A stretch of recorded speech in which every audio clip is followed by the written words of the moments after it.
Sometimes in the gardening world, there's a new pest on the scene. A few years ago in Oregon, we got a new fruit fly. And so we're going to have a little update on what's going on with that fruit fly. I'm with Monica Marcus. And Monica, what is your background with this fruit fly?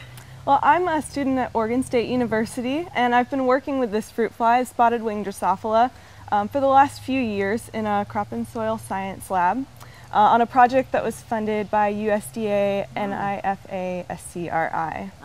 Well, that's federal money, so really it's kind of helping to figure out what to do with this fruit fly, because Oregon is such a big berry and small fruit provider and producer. Yeah, absolutely.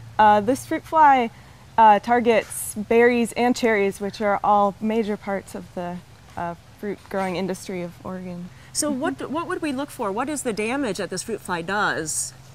So what it does is it lays its eggs in fresh and ripening fruit. So it's closely related to the fruit flies that'll come into your kitchen if you leave a banana out for too long. Sure. But what this fruit fly does is it doesn't wait until the fruit's gone bad or the fruit's damaged. It lays its eggs in the fruit that we want to eat.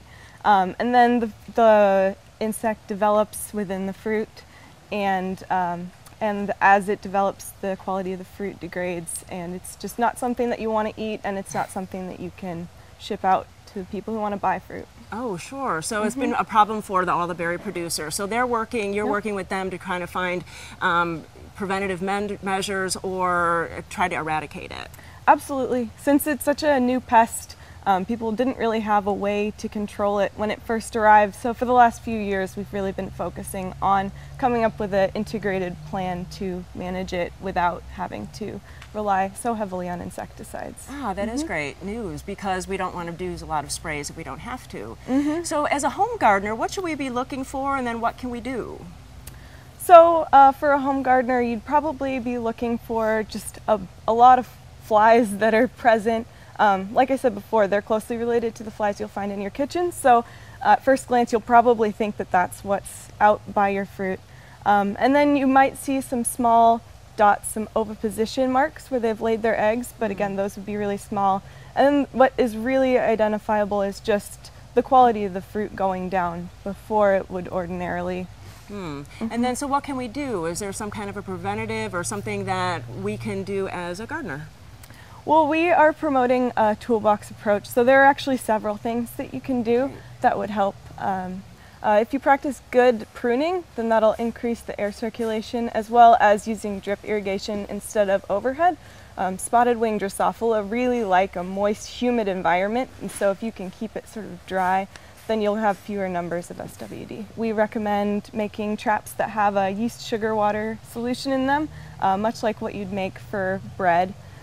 And I've given you the recipe for that, so if anyone's interested in finding that, they can. Okay. And just setting those out and catching them, but also practices like clearing away fruit before it goes bad, so they don't have a place to lay their eggs, because that would just result in an increased population.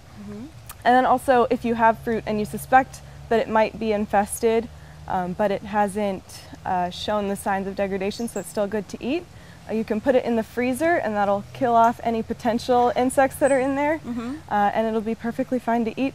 It's totally safe. There's nothing wrong if you get a couple flies. A little protein. Yep, exactly.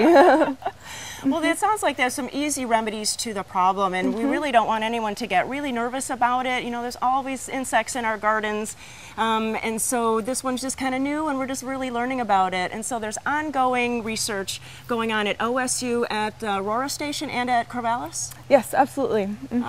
So if you have any other questions, go to gardentime.tv. We'll click you over to the OSU site. You can also get the recipe for the trap, and you can make sure that your fruit is the best that it could be this summer. Thank you so much, and thanks for all the work you're doing. Yeah, no problem.